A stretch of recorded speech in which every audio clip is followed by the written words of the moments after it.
Welcome to Kenton Teaches. Enjoy the video. You start by verifying hardware and creating backups. This prevents lockouts. Reboot and enter UEFI/BIOS now, usually F2, Dell, or ESC. Locate Security or Advanced tabs and confirm TPM is listed as 2.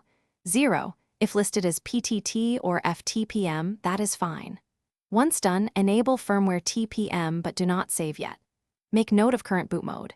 UEFI is required for Secure Boot, so switch from Legacy/CSM to UEFI if needed. And keep recovery media handy in case the system won't boot. Now you enable TPM ownership and configure Secure Boot settings.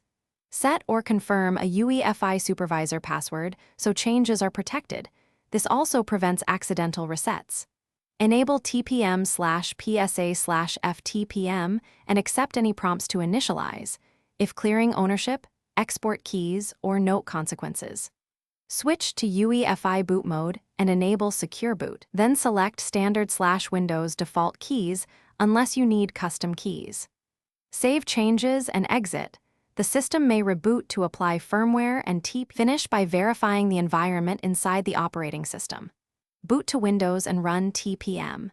MSC to confirm TPM 2.0 is ready, and open System Information, msinfo32, to ensure Secure Boot is on.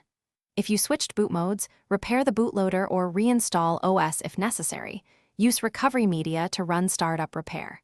If the system won't boot because of key issues, return to UEFI. Temporarily disable Secure Boot and re-enable with defaults.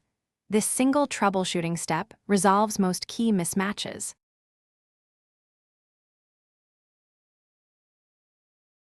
Thanks for watching. Please subscribe if this video was helpful.